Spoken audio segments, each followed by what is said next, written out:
Molecular physics में आपको हमने बेसिक चीज़ें बताई थी।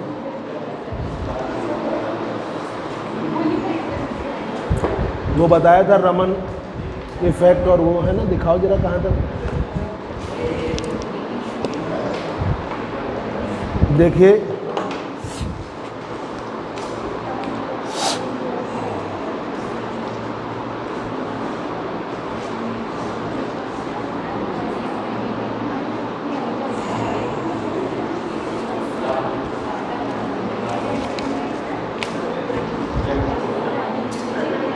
लिखिए, explanation of Raman effect,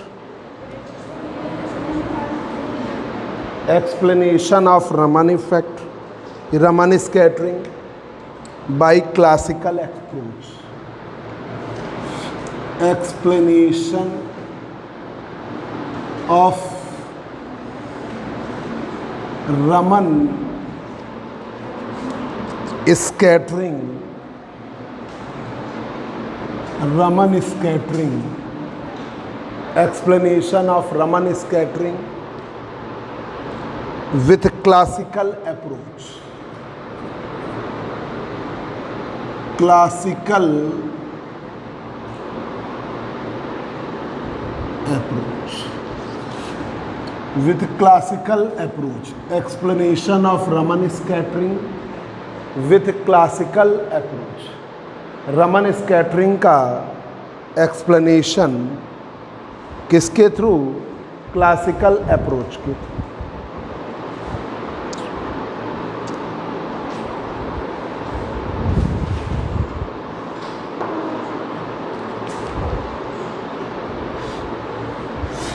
A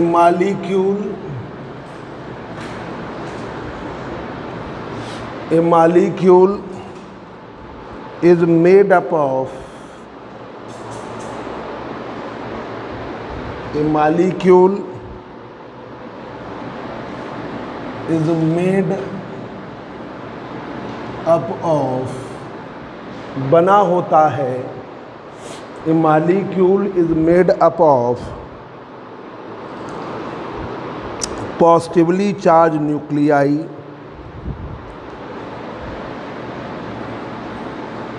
positively charged nuclei, positively charged nuclei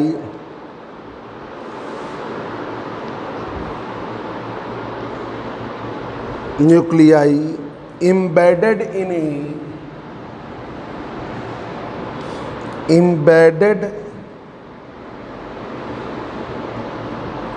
in a cloud of negative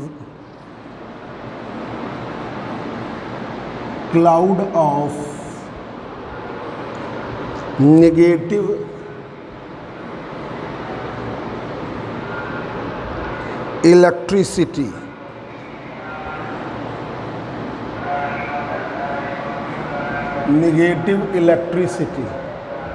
cloud of negative electricity,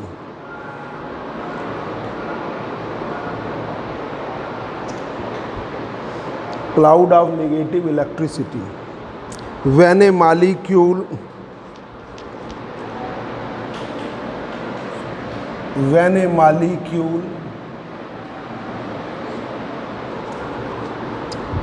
is placed in electric field,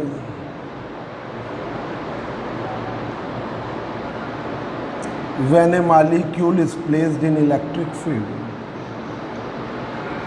जब molecule को हम प्लेस कर देते हैं इलेक्ट्रिक फील्ड में, then centre of gravity of positive and negative charge, then centre of gravity, centre of gravity of positive and negative charges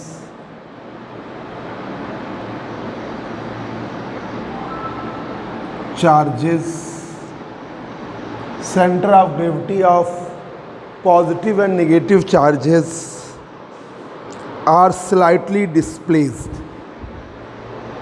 are slightly displaced. Center of gravity of positive and negative charges are slightly displaced. ये slightly displaced हो जाते हैं.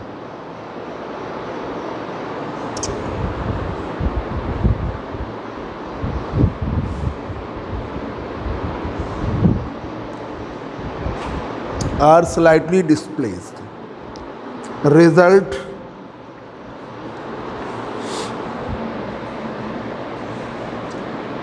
as a result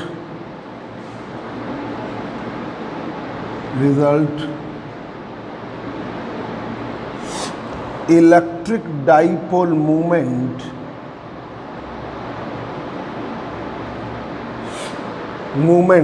as a result electric dipole moment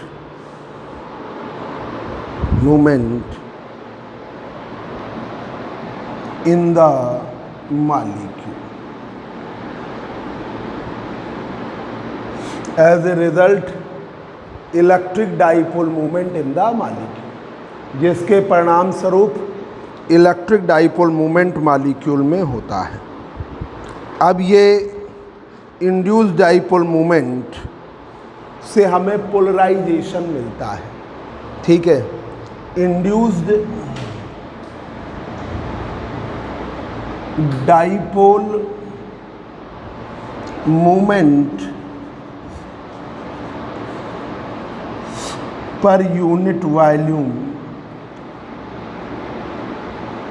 induced dipole movement per unit volume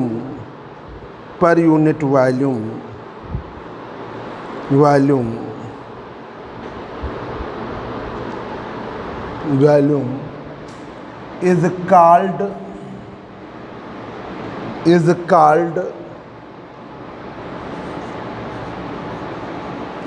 polarization. Induced dipole moment per unit volume is called polarization. उसे हम क्या कहते हैं? Polarisation. Induced dipole moment per unit volume is called polarization. जो induced dipole moment per unit volume है वो क्या कहलाता है? पोलराइजेशन. अब देखिए, जो इलेक्ट्रिक फील्ड है, जो पोलराइजेशन है P, डायरेक्टली प्रोपोर्शनल है इलेक्ट्रिक फील्ड की. पोलराइजेशन जो इलेक्ट्रिक फील्ड है उसके डायरेक्टली प्रोपोर्शनल है. ये रमन इफेक्ट बीएससी में भी बहुत इम्पोर्टेंट था, बीएससी सेकेंड ईयर में. एमएससी में भी बहुत इम्पोर्टेंट है. बस ये है कि वहाँ से इसका स्टैंडर्ड थोड़ा ज़्यादा है. मतलब वहाँ पे हम लोग सिंपल लिखा देते हैं, यहाँ पे सब वेरिएशंस लेके चलेंगे तो थोड़ा टफ हो जाता है. क्लासिकल अप्रोच भी लेंगे, क्वांटम अप्रोच भी लेंगे, इसलिए क्योंकि ये लॉन्ग का इम्पोर्टेंट क्वेश्चन है.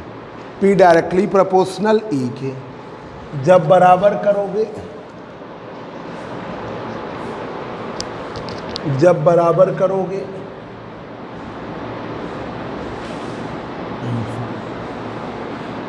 पी डायरेक्टली प्रोपोर्शनल ई के जब बराबर किया तो अल्फ़ा आया. ठीक है, मैग्नीट्यूड में ले लिया, P बराबर अल्फ़ा ई, P बराबर alpha E. Alpha is called as polarisability of molecule, where alpha is called as polarizability of molecule. Polarizability of molecule. Alpha is called as polarizability of molecule. Alpha को हम कहते हैं polarisability molecule की.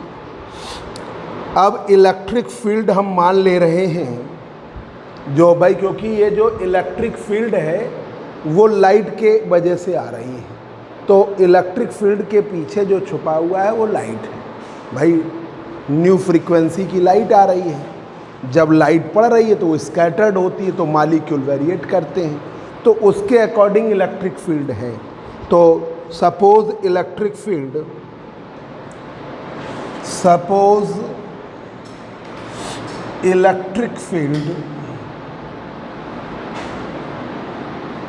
associated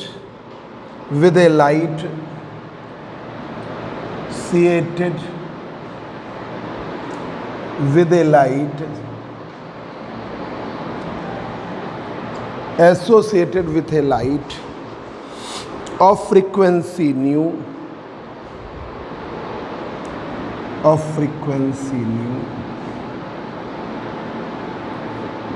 associated with a light of frequency nu is given as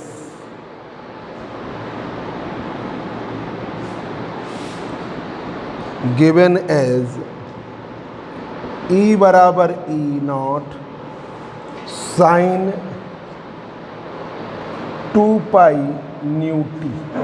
omega t होता है ना, तो omega की जगह 2 पाई न्यू ले लिया, 2 पाई न्यू टी। ई बराबर E not sine omega t होना था, तो वो क्या ले लिया, ई बराबर E naught 2 pi nu t. अब ये रख दिया जाए फोर्थ, यूजिंग इक्वेशन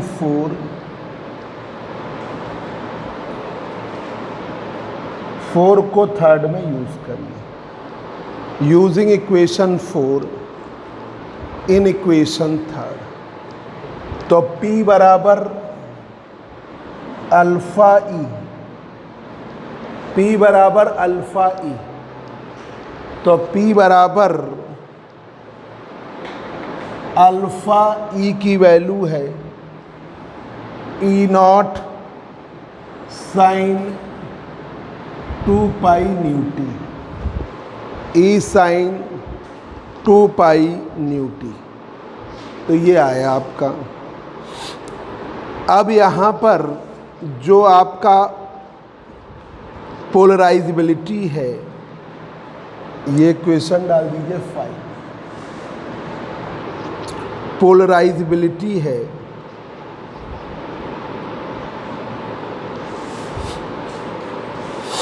ठीक है, for a vibrating molecule,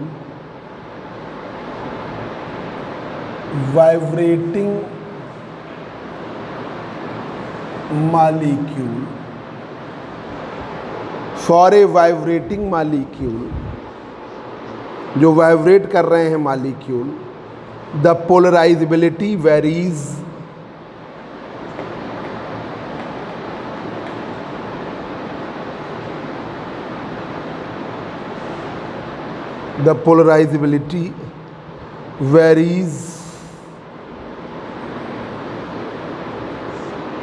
varies about an average value alpha naught, an average value alpha naught with frequency with vibrational frequency vibrational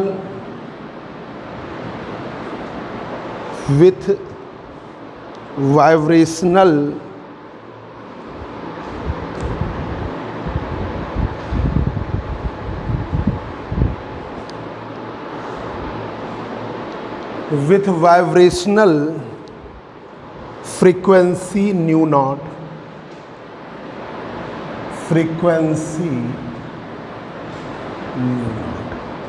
with vibrational frequency new not. जो vibrational frequency है वो new not है।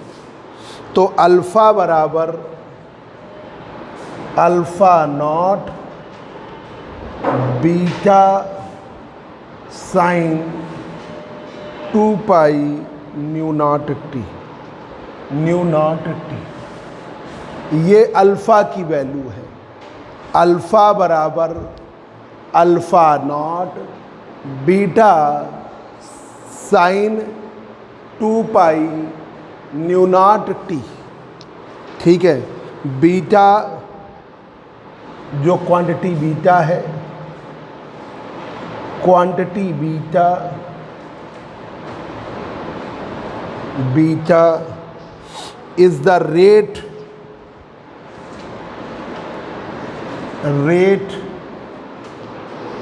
Of change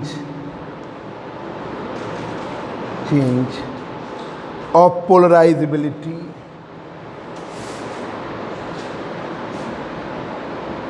rate of change of polarizability during vibration, during vibration, during vibration, rate of polarizability during vibration, rate of change of polarizability during vibration। ये है आपकी, एक बार देख लीजिए, जो बीएससी में पढ़ा था आपने रमन इफेक्ट। ठीक है, vibrational rotational spectra molecular physics में वही वाला पार्ट है। ठीक है, बस ये होता है कि इसमें थोड़ा सा एक्सप्लेनेशन ज़्यादा है। रमन इफेक्ट में बीएससी लेवल पर एक्सप्लेनेशन उतना ज़्यादा नहीं रहता, यहाँ पे ये सब एक्सप्लेन करता है। देखिए, explanation of Raman scattering with classical approach. तो रमन स्कैटरिंग क्या होता है, जैसे ये है आपका सॉलिड, लिक्विड और गैस। अब यहाँ पे आपने लाइट रेज इंसिडेंट कर, ठीक है, तो वो स्कैटर्ड कर जाती है इस सब्सटेंस से, ट्रांसपेरेंट सब्सटेंस से विजुअल और अल्ट्रावायलेट लाइट क्या कर जाएगी, स्कैटर्ड कर जाएगी। तो क्या होता है जब स्कैटर्ड करती है, मान लीजिए लाइट इंसिडेंट हुई थी न्यू फ्रीक्वेंसी की, अब क्या हो गया, एक तो न्यू ही फ्रीक्वेंसी रही, ठीक है, बीच वाली मान लो, ये वाले की हो गई new plus delta nu, frequency बढ़ गई। ये वाले की फ्रीक्वेंसी हो गई new minus delta nu, frequency घट गई। तो इसमें फ्रीक्वेंसी बढ़ जाती है और फ्रीक्वेंसी घट जाती है। पहली बात तो कि विजिबल लाइट, अल्ट्रावायलेट लाइट या मोनोक्रोमेटिक हाई फ्रीक्वेंसी लाइट हम इंसिडेंट करते हैं या पास कराते हैं ट्रांसपेरेंट सॉलिड से, ट्रांसपेरेंट लिक्विड से, तो रेस क्या करती है, स्कैटर्ड कर जाती है, अपनी ओरिजिनल डायरेक्शन से डेविएट कर जाती है। तो उसमें जब स्कैटर्ड करती हैं तो फ्रीक्वेंसी चेंज हो जाती है, तो उसे हम कहते हैं रमन इफेक्ट। फ्रीक्वेंसी बदलना क्या कहलाता है, रमन इफेक्ट। अब यहाँ पर जो फ्रीक्वेंसी नहीं बदलती, जो न्यू फ्रीक्वेंसी है, वो कहलाती है रैले लाइंस। जिनकी फ्रीक्वेंसी बढ़ जाती है वो कहलाती हैं एंटी स्टोक लाइन, और जिनकी फ्रीक्वेंसी घट जाती है उन्हें हम क्या कहते हैं, स्टोक्स लाइन। ठीक है, जिनकी फ्रीक्वेंसी बढ़ जाएगी वो है आपकी स्टोक्स, एंटी स्टोक्स लाइन, और जिनकी फ्रीक्वेंसी घट जाएगी वो है स्टोक्स लाइन। ठीक है, अब इसी की एनालिसिस है, लास्ट टर्म में यही पढ़ाया है रमन में। अब इसी को एनालाइज करना है क्लासिकल अप्रोच के थ्रू। तो हमने क्या किया, एक भाई ये हो तो सब इस लिक्विड, गैस या सॉलिड के मॉलिक्यूल के द्वारा हो रहा है, और उस मॉलिक्यूल की ही एनालिसिस करनी है। तो जब हमने क्या किया कि a molecule is made up of positively charge nuclei, जो मॉलिक्यूल होता है positively charge nuclei embedded in a cloud of negative electricity. Negative electricity मतलब negative charge, cloud of negative charge. When a molecule is placed in electric field, molecule को हमने रख दिया electric field में, then centre of positive and negative charges are slightly displaced. जो centre है positive charge का और नेगेटिव चार्ज का हल्का सा डिस्प्लेस कर जाएगा। नहीं पढ़ते हो पोलर नॉन पोलर मालिक्यूल्स में कि क्लाउड होता है, तो मालिक्यूल यहाँ भी HCl, HBr, HF ये हेट्रोन्यूक्लियर हैं और होमोन्यूक्लियर H2, O2 और N2। तो मालिकुलर फिजिक्स में पोलर और नॉन पोलर मालिक्यूल, अब जैसे पोलर है तो उनके पास डाइपोल है, एक्स्ट्रा डाइपोल मूवमेंट आ जाएगा। नॉन पोलर है तो तुम लोग भाई साइकिल अंदर खड़ी कर दो। कौन साइकिल लेके आया है? और किसी के अंदर खड़ी कर देकर, अरे उठा ले जाएगा कोई। जाओ विशाल अंदर करा, तुम चाबी दे दो उसको, विशाल अंदर कर। तुम चले जाओ मोहित, ये ले लो चाबी। नहीं साइकिल अंदर खड़ी करो, अभी बच्चे ज़्यादा हैं नहीं, 2 साइकिलें पता चला, और इस समय बेरोजगारी फैल ही गई है। तो यहाँ पर तो a molecule made up of positively and negative charge nuclei embedded in a cloud of negative electricity when a molecule is placed in electric field, जो मालिक्यूल है प्लेस कर देते हैं इलेक्ट्रिक फील्ड में, then center of gravity of positive and negative charges are slightly displaced। Centre जो positively charge का है और निगेटिव चार्ज का है वो स्लाइटली डिस्प्लेस हो जाता है।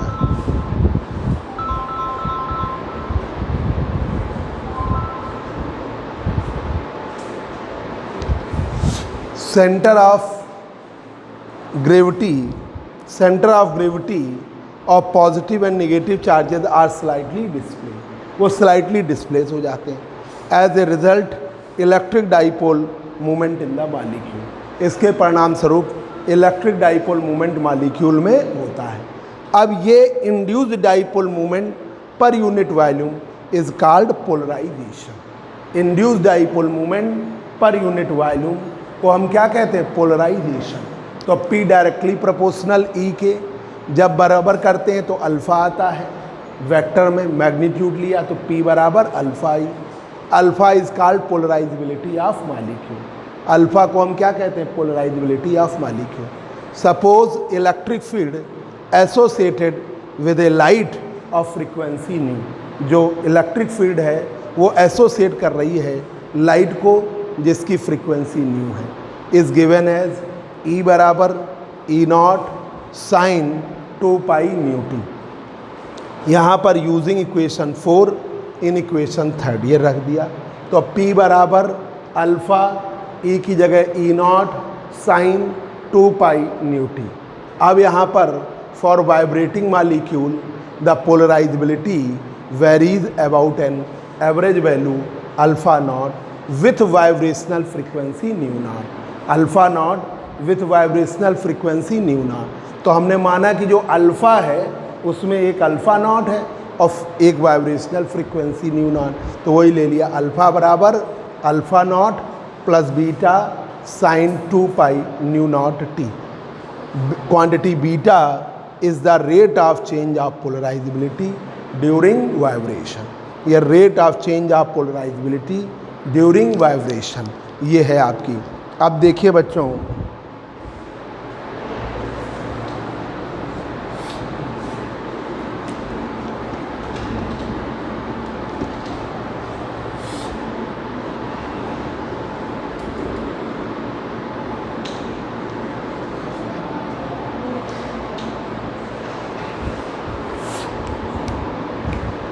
नोट हो गया तुम्हारा? नोट हो गया है?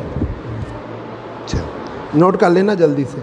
अब ये वैल्यू आपने यहाँ पर अल्फ़ा नॉट आ गया, ये रख दिया जाए तो P बराबर यूजिंग इक्वेशन 6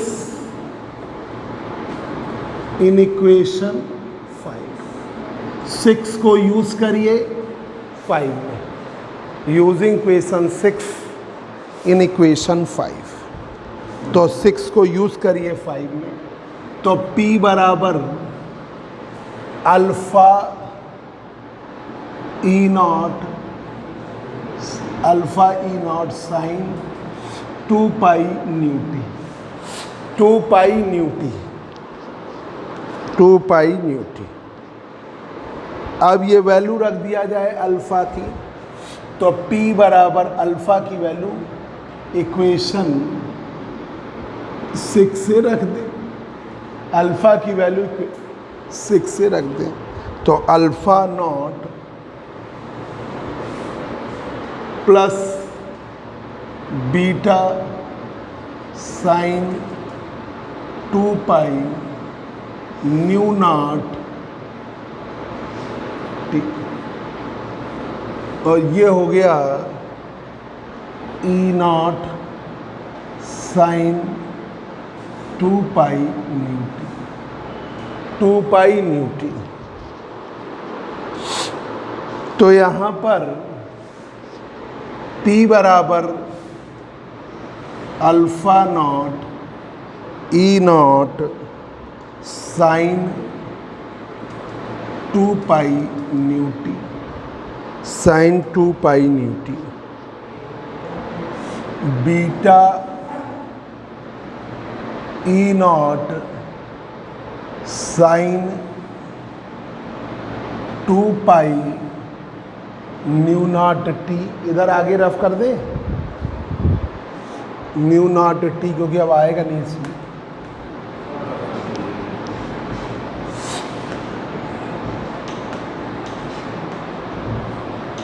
तुम लोग से नहीं पूछ रहे हैं, जो बाद में आया मुझसे पूछ रहे हैं।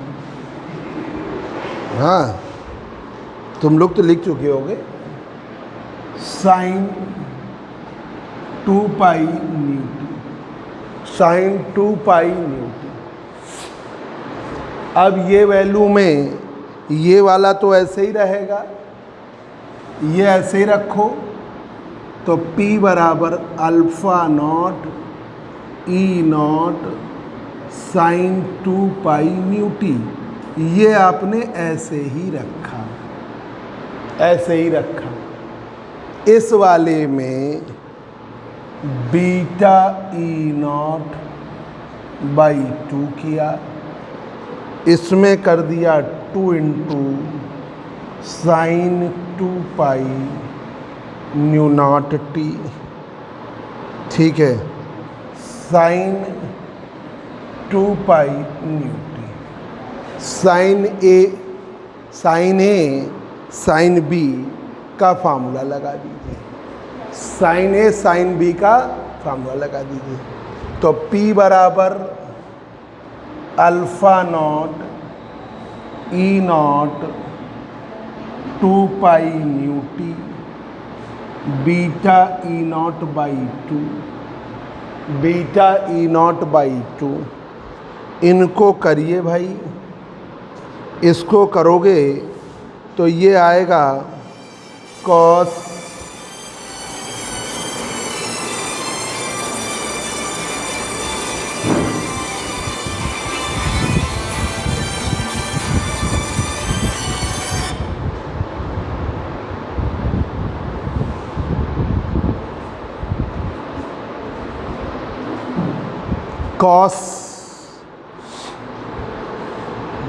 कॉस 2 पाई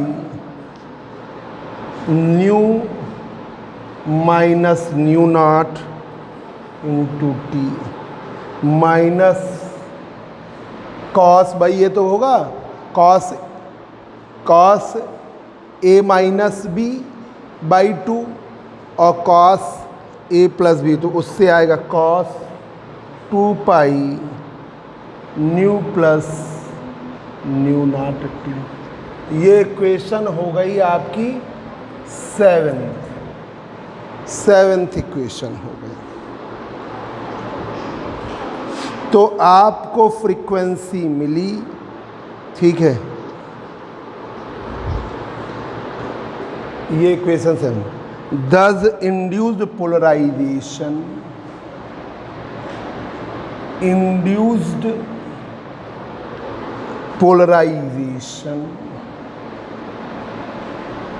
thus induced polarization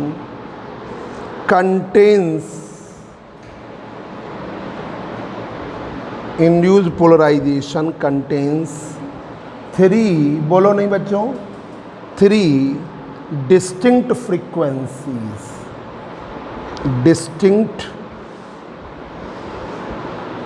frequencies, 3 distinct frequencies,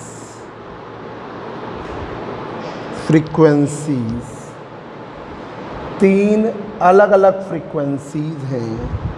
as new है, एक न्यू ये वाली न्यू है, एक न्यू माइनस न्यू नॉट है, एक न्यू प्लस न्यू नॉट।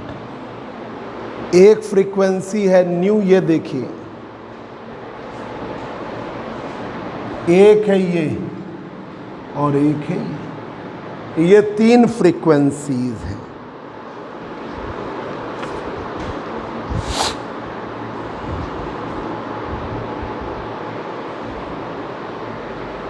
तीन फ्रीक्वेंसीज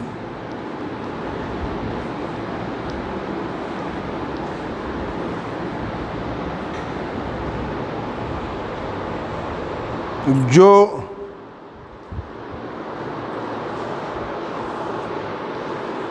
ठीक है।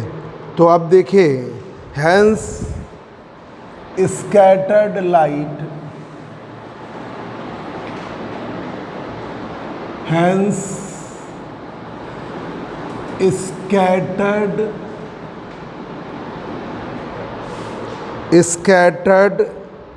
light spectra,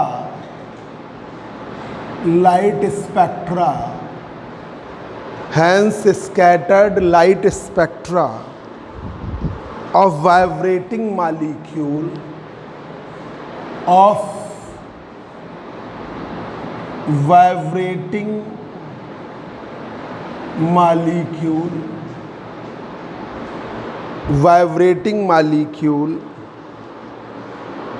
contains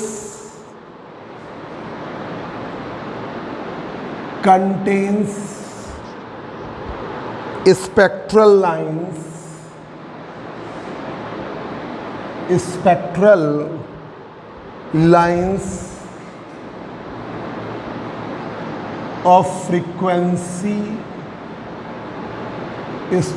lines of frequency, new. वो कौन सी है? Raleigh line. फ्रीक्वेंसी न्यू जैसे हम कहेंगे Rayleigh lines, and nu plus minus nu not, उसे हम कहेंगे रमन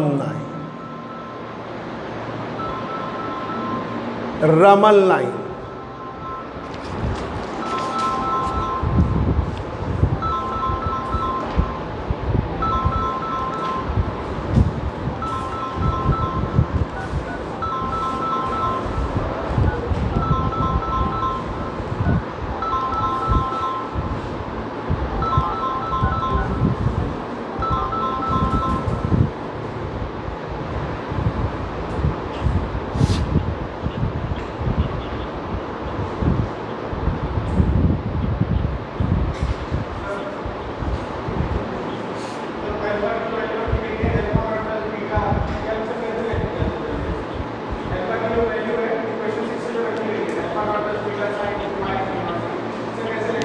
भाई पोलराइजिबिलिटी में भी उन्होंने कहा कि एक ओरिजिनल वेरिएशन है।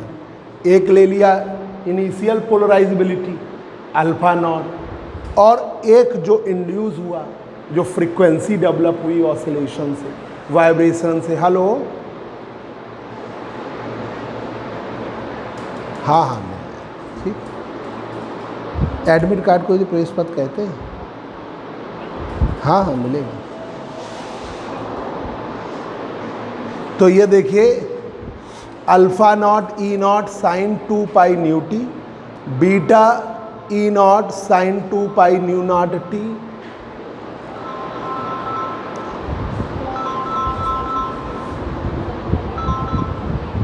ठीक है, 2 पाई। तो ये पोलराइजेबिलिटी जैसे हम जनरल करते हैं तो पोलराइजेबिलिटी को कभी भी सिंपल अल्फा ही ले रहते हैं। ये क्या है? अल्फा पोलराइजेबिलिटी है। यहाँ पे क्या है?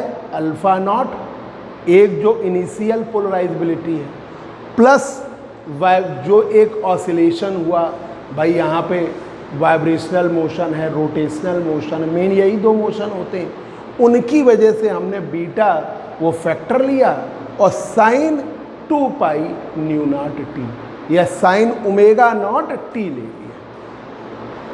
ठीक है, तो ये हमने और वेरिएशन लिया उस रोटेशनल और वाइब्रेशनल मोशन के कारण। ठीक है, और ये तो आपकी थी जो लाइट की फ्रीक्वेंसी थी, वो E बराबर लाइट आई तो उसने जो इलेक्ट्रिक फील्ड डेवलप की वो है E बराबर E not sine 2 pi nu t, ये ले लिया।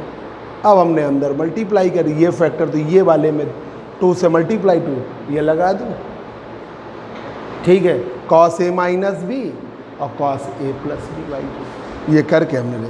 अब इससे हमें पता चला एक फ्रीक्वेंसी है न्यू, तो न्यू कौन सी है? रैले, और एक फ्रीक्वेंसी है न्यू प्लस, भाई किसी में प्लस हुआ किसी में माइनस, तो new plus minus nu not, तो उसे हम क्या कहेंगे? Raman line.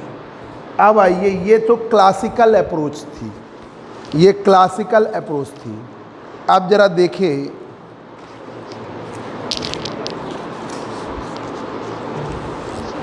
Explanation of Raman scattering, explanation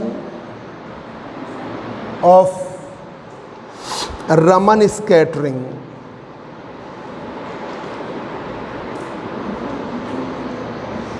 Scattering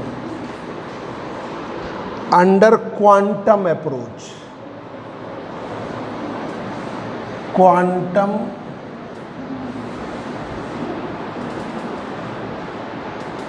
under quantum explanation of Raman scattering under quantum approach। अब ये क्वांटम अप्रोच लेने जा रहे हैं।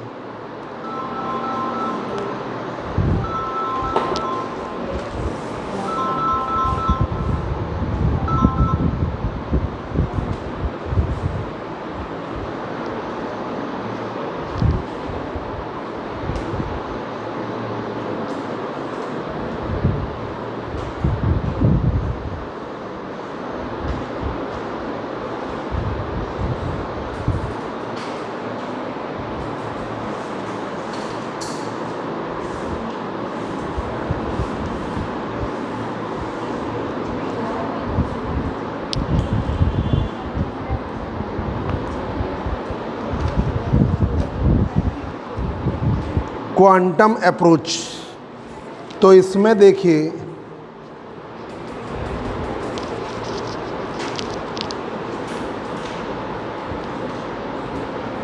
Late E1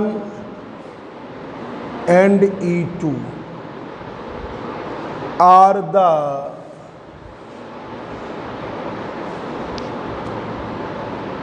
molecular energy state, molecular energy state। E1 and E2 are the molecular energy states of molecule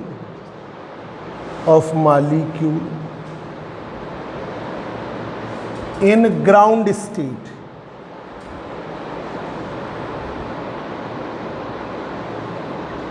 in ground state। E1 dash और E2 dash आपके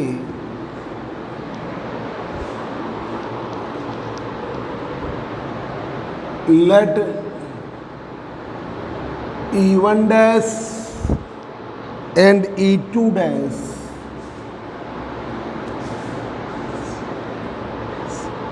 are the energy state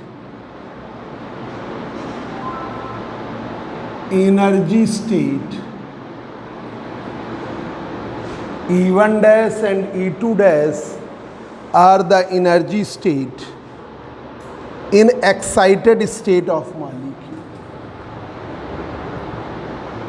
In excited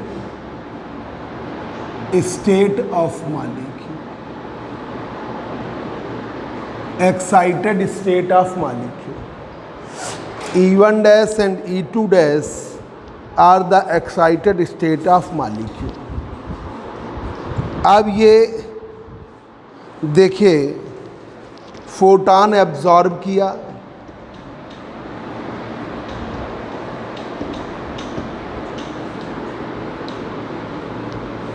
figure से बताएंगे, नहीं तो theory बहुत ज़्यादा typical हो जाएगी। देखिए E1 एनर्जी स्टेट है,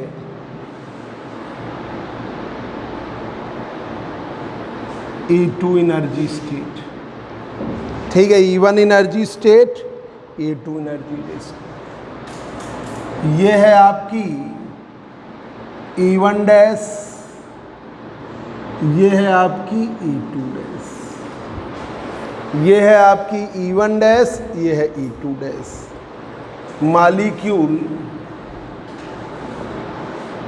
मॉलिक्यूल जो है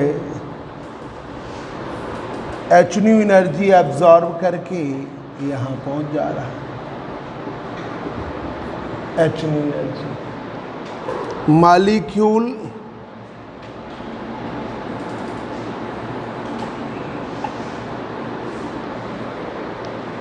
ठीक है, तो ये ट्रांजिशन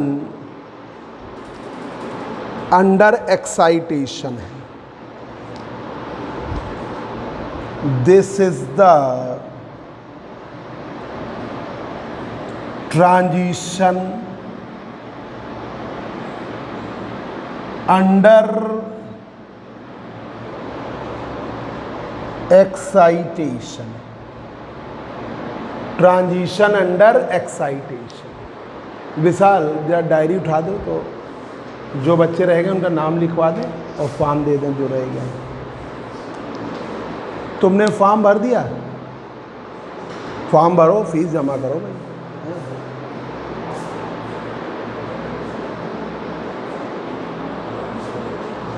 ये विकास कुमार को कह दो फॉर्म भर के फीस जमा करें। ये लो,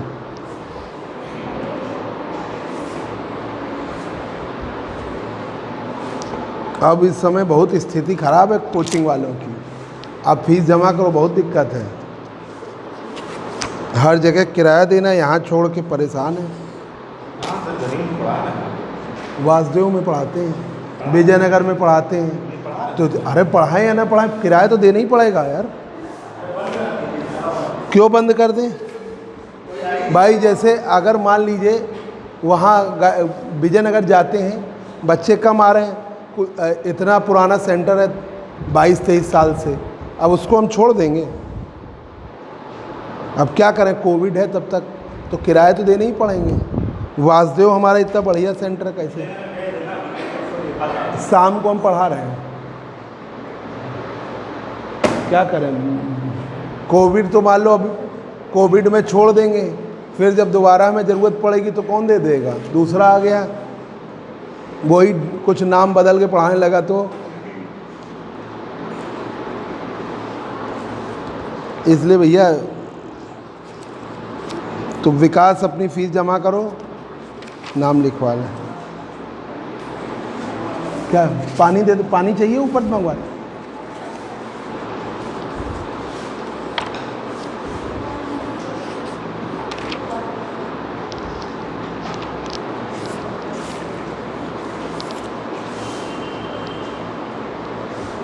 तुम लोगों का तो नाम लिख दिया, अर्जिता कहाँ लिखा? लिख गया कि नहीं? नहीं लिखा हमें लग रहा। अच्छा अच्छा, हाँ अर्जिता, ये ले तुम लिख दो। तुम्हारा लिखा है, इसको लिखना है, तुम्हारा नहीं लिखा। हाँ, ये तुम्हारा फॉर्म भी नहीं जमा, ये लोग तो जमा कर गए थे।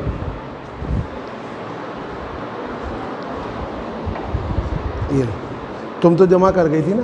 फीस भी सबमिट करना है। ये लो, तुमको फॉर्म दे दिया, किसको रह गया? अच्छा ले लो, भर के जमा करो है फीस।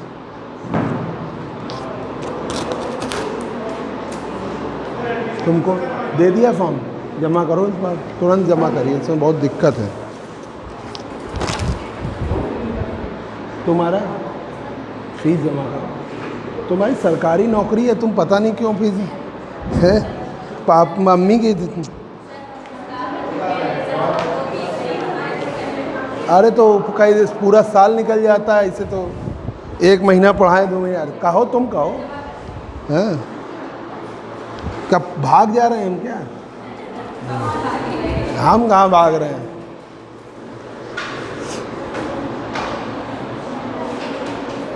देखिए ये ट्रांजिशन हुआ तो मॉलिक्यूल E1 से E1 डैश पे गया, मॉलिक्यूल E2 से E2 डैश तक गया। अब यहाँ पर जब हायर एनर्जी स्टेट से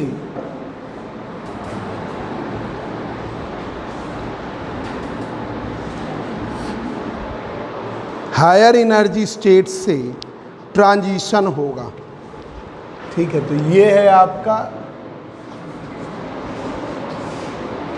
E2 डैश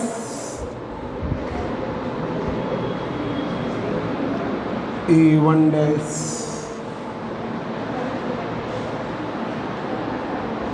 E2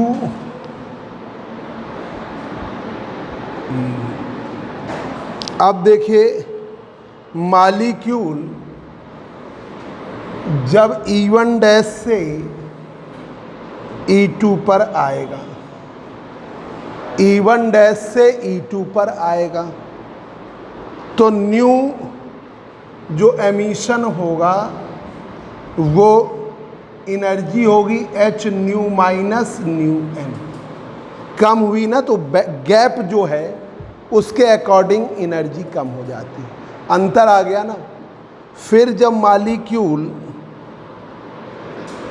E1 से डैश से E1 पर आएगा तो एनर्जी एमिट हुई H न्यू, एनर्जी एमिट हुई H न्यू। अब जब मॉलिक्यूल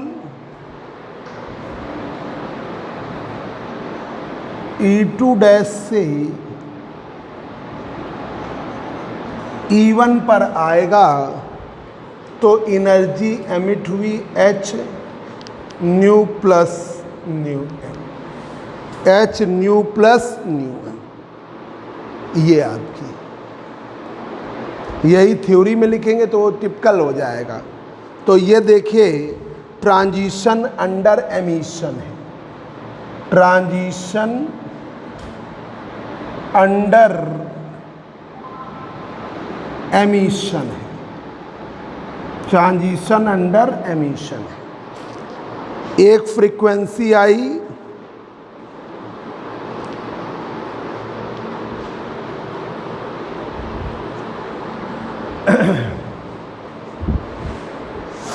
ठीक है, ये एक्साइटेशन है, ये एमिशन है, एक्साइटेशन है, ये एमिशन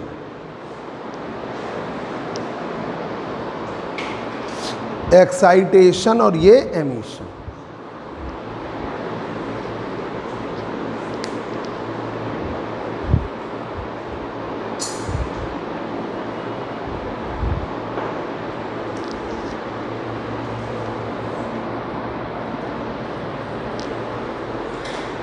देखिए E1 E2 एनर्जी स्टेट्स थे ग्राउंड स्टेट के, मॉलिक्यूल एक्साइट हुआ E1 डैश में चला गया, मॉलिक्यूल एक्साइट हुआ E2 डैश में चला गया, ठीक है। अब E2 डैश और E1 डैश, जब मॉलिक्यूल E1 डैश से किस पे जाता E2 पर, तो कम हुआ ना, तो nu minus nu M, gap इनके बीच का न्यू एम मान लिया है, जो डिफरेंस है वो न्यू एम। तो ये आ गई कौन सी लाइन? Anti stock. जब ये मॉलिक्यूल उसी पे आया तो रैले लाइन, E1 डैश से E1 पर गया, और मॉलिक्यूल E2 डैश से आपका E1 पर गया तो आपको मिली कौन सी? Stokes line. ठीक है, तो ये क्वांटम अप्रोच होती है। तो यही हम लिखने जा रहे हैं। देखिए,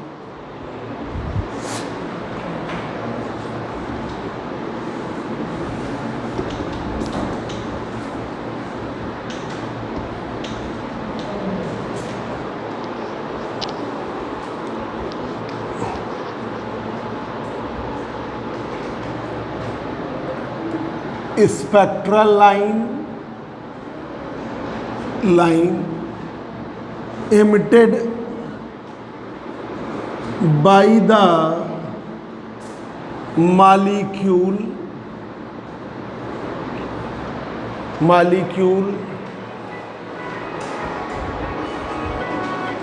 हेलो, हाँ अंकल हाँ हाँ हाँ हाँ, आज कल वो लगा नहीं रहे हैं ना, तो उसी में हाँ हाँ हाँ, कल 15-20 लोग लेके घेर लिया था बीसी को। हाँ हाँ हाँ हाँ हाँ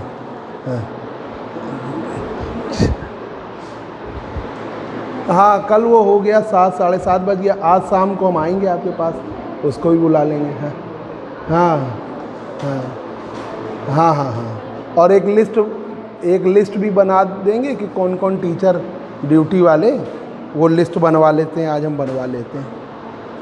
हैं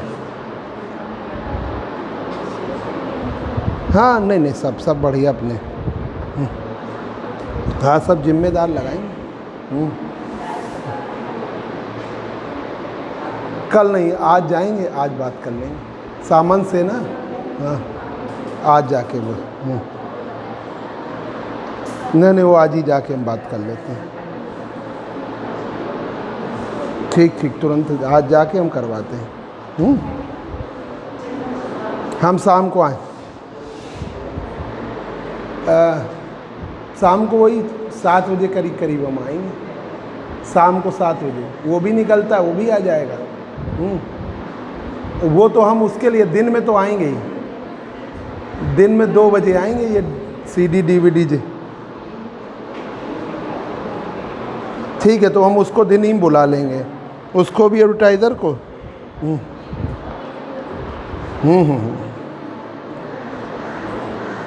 हाँ, फ़ोन करके आएंगे। ठीक है, ठीक।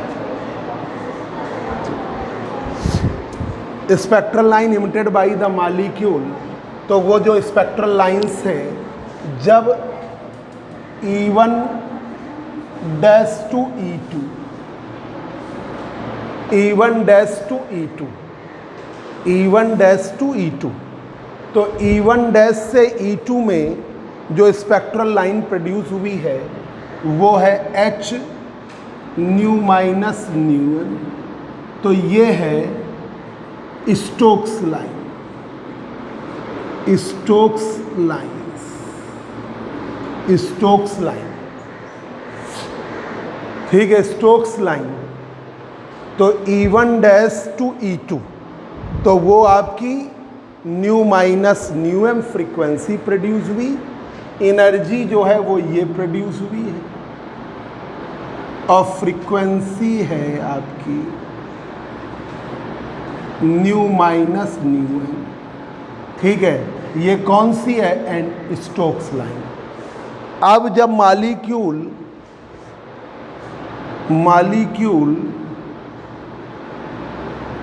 कहाँ से कहाँ गया? E1 डैश टू E1 गया, E1 डैश टू E1 गया, तो एनर्जी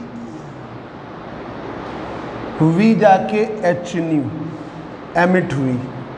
ठीक है, तो ये कौन सी है? रैले लाइंस, ये है रैले लाइंस जो सेम रही। ठीक है, अब मॉलिक्यूल जब मूव किया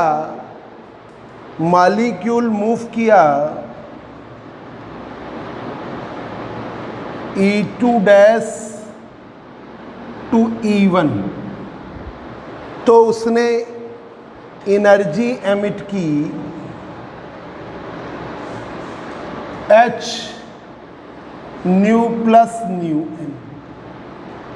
ये है आपकी anti Stokes line, Stokes line. ये है आपकी एंटी स्टोक्स लाइन, ये है आपकी एंटी स्टोक्स लाइन, ये आपकी एंटी स्टोक्स लाइन ये है। ठीक है, इसी को थ्योरी में लिखेंगे तो टिपिकल हो जाएगा, इसलिए हमने इस तरीके का लिखा है। ठीक है, अब आइए, ये आज है आपका ट्यूसडे है ना, तो बच्चों अगर कल से आना चाहो तो हम फर्स्ट एमएससी प्रीवियस का फोर्थ पेपर जो रह गया था वो करवा दे। ठीक है, आ जाओ। तो क्या नहीं आओगे? तुम नहीं आओगे, तुम्हारी बात अलग है, तुम्हें आगे नेट देना नहीं है, पीएचडी करनी नहीं है, तो तुम्हारे लिए हाँ। तो 135 में अब 3 दिन तो ये हो गया, बैच है, तुम्हारी वजह से 3 दिन। अब तुम गर्दन तुरंत हिलाने लगे, हम क्या करें? 135 में ही तो आप बुला रहे हैं। यही सेम टाइम अभी बीएससी थर्ड ईयर बैच तो अभी है नहीं, अभी थर्ड ईयर बैच तो है नहीं, तो ये कर दे, नहीं तो फिर बाद में कहाँ समय हमें मिल पाएगा। तो जो तुम्हारा पेपर फोर्थ रह गया था एमएससी प्रीवियस का 135 में 8 से 9:30 पढ़ लो, ख़त्म कर दें बस। मुश्किल से 10 दिन के अंदर 10 टर्म में ख़त्म करा देंगे, तेज़ी से पढ़ा देंगे, है ना। और नोट्स बना लो, क्योंकि जिनको अब आपको बता दें, नए मानक में पीएचडी मस्ट हो गया है। नेट का पूरे ऑल ओवर इंडिया पेपर होता था, और पीएचडी का जो है वो हर यूनिवर्सिटी अपने आधार पे कराएगी, तो वो आप निकाल सकते हो। पर नेट निकालना बहुत टफ हो जाता था, क्योंकि ऑल ओवर इंडिया वहाँ पहले ही कट ऑफ नहीं कर पाते थे, और साउथ वाले बनाते थे। जो नेट का पेपर 99% साउथ वाले। अब पीएचडी हो गया, जैसे कानपुर यूनिवर्सिटी का पेपर होगा तो कानपुर यूनिवर्सिटी का ही कोई टीचर बनाएगा, डीन या ये, है ना। ऐसे ही फैजाबाद है, इलाहाबाद, 13 यूनिवर्सिटी है। ठीक है, 13 यूनिवर्सिटी हैं कानपुर, जिनमें आपका पीएचडी का एंट्रेंस होगा। ठीक है, और कुछ ऐसी भी यूनिवर्सिटी हैं जो प्राइवेट यूनिवर्सिटी हैं, जहाँ से भी हो जाता है ना। प्राइवेट पेपर नहीं सोचना चाहिए, कम से कम स्टेट यूनिवर्सिटी से तो करना ही चाहिए।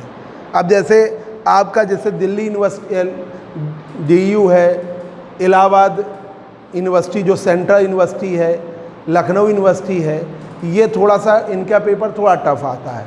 पर स्टेट यूनिवर्सिटी में जैसे जैसे कमज़ोर जगह जाते जाएंगे, वैल्यू उतनी है। जैसे कानपुर यूनिवर्सिटी, अब इलाहाबाद यूनिवर्सिटी की तुलना में कानपुर यूनिवर्सिटी का पेपर उतना टफ नहीं बनेगा। कानपुर यूनिवर्सिटी की तुलना में आगरा का और सरल बनेगा। ठीक है, आप मेरठ चले जाएं और सरल बनेगा। तो ये इन सब जगहों पे उतना टिपिकल नहीं बनेगा। तो आपकी 13 यूनिवर्सिटी में आप निकाल लोगे। यहाँ ओवरऑल वे में अगर बच्चा एमएससी प्रीवियस और फाइनल ईयर प्रॉपर पढ़ा है और थोड़ा मेहनत करता रहे, उन्हीं नोट्स को प्रॉपर तैयार करके तुरंत एमएससी फाइनल ईयर के बाद तुरंत एंट्रेंस दे, तो वो निकाल ले। ये मत सोचो कि हमको कानपुरी मिले तो ही हम करेंगे, मेरठ मिले तो मेरठ में कोई परमानेंट थोड़ी ना रहना। जब बाकी तैयारी आप अपनी करिए।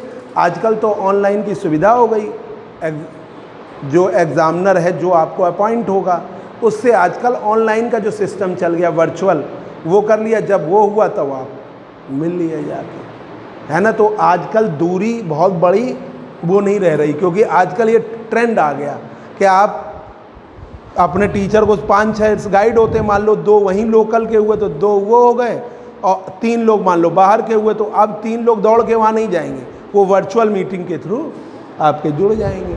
और कोई भी पीएचडी के गाइड में कोई खुद कुछ नहीं कराता, वो बस बताता है। गाइड का काम ही है गाइड करना, तो वो बताता रहेगा आपको ऐसे ऐसे ऐसे करना, आपको ये मैटर कलेक्ट करना, पुराने समय में मैटर कलेक्ट करने के लिए जब हम लोग करे थे, मैटर कलेक्ट करना है, पता चला BHU जाना पड़ेगा, वहाँ लाइब्रेरी में ढूंढना पड़ेगा। आजकल वो समस्या नहीं, क्योंकि जितनी भी थीसिसेज हैं लगभग अब जो 2010 के बाद की, बल्कि डाली तो पूरी गई हैं, वो सब नेट पे अवेलेबल है। तो आप साइट खोल के जब उनकी थीसिसों पे जाओगे तो सब आपको मैटर मिलेगा, है ना भाई। कोई पुराना मैटर होता है उसी में चूज़ करके थोड़ा वेरिएशन किया गया, हर एक में थ्योरी में एकदम नई थोड़ी ना कोई वेरिएशन कर देता। तो इस तरीके से हो जाती है पीएचडी हो जाएगी। नेट होने में थोड़ा सा बहुत एक्स्ट्राऑर्डिनरी बच्चे ही निकाल पाते हैं।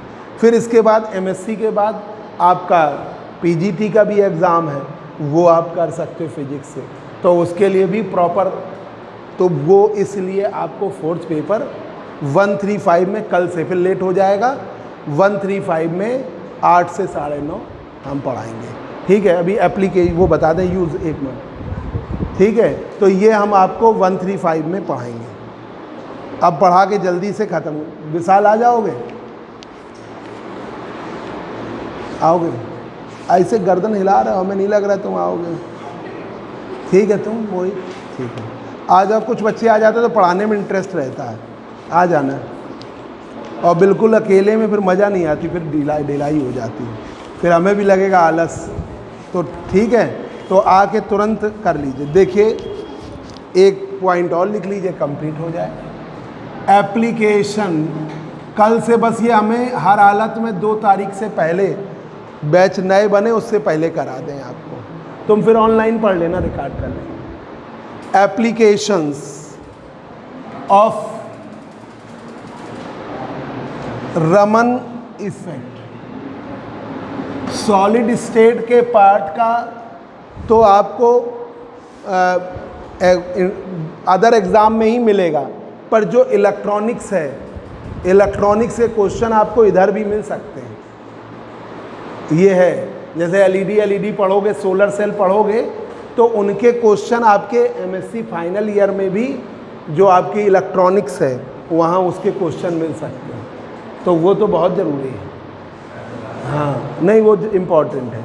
यहाँ पर भी इलेक्ट्रॉनिक्स वाला पार्ट, सॉलिड स्टेट तो अब आगे भविष्य के लिए ही है। एप्लीकेशन ऑफ रमन इफेक्ट, पहला पॉइंट तो ये कंप्लीट कर लीजिए, बस ख़त्म हो। It is a powerful tool for studying the molecular structure, बात ना करो तुम, इसीलिए पीछे चली गई हो। Molecular structure of compound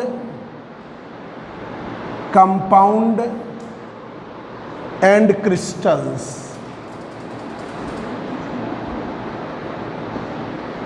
it is a powerful tool, ये एक पावरफुल टूल है for studying the molecular structure of compound and crystal. It is used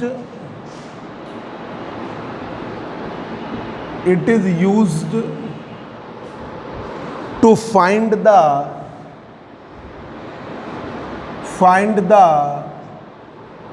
relative arrangement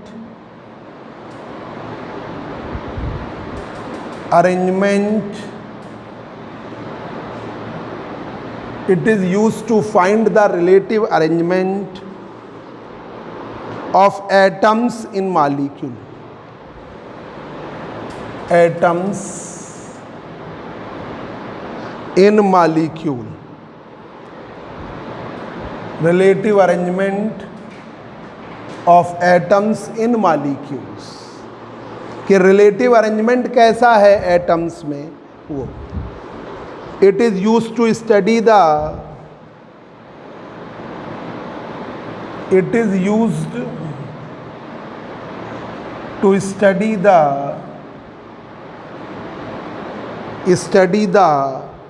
composition of mixtures, composition of mixtures, composition of mixtures, चौथा,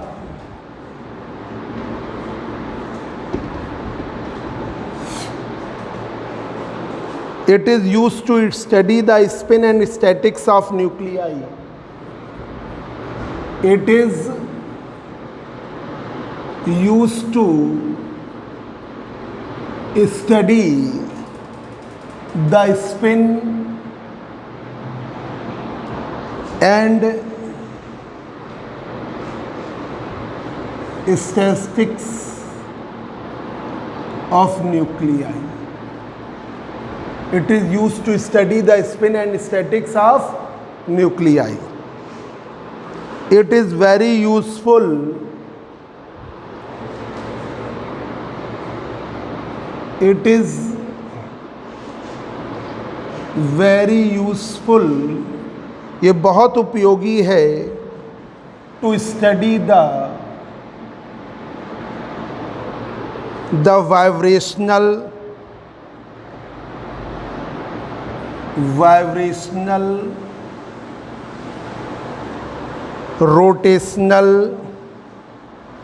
vibrational and rotational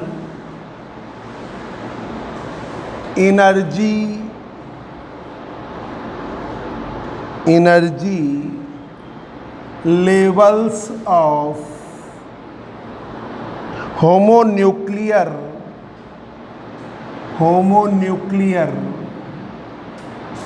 H2O2 N2 molecules. Homonuclear H2O2 N2 molecules. It is very useful to study the vibrational and rotational energy level of homonuclear H2O2 N2 molecule, क्योंकि इनका निकालना tough होता है। Hydro का तो निकल आता है, इनका निकालना टफ। ये आपकी आज रमन इफेक्ट कंप्लीट हो गया। कल फोर्थ पेपर की कॉपी लेके आएंगे, ठीक है। कोशिश करिएगा ज़्यादा से ज़्यादा बच्चे आ जाएं तो फिर ठीक रहता है। ऑनलाइन है पर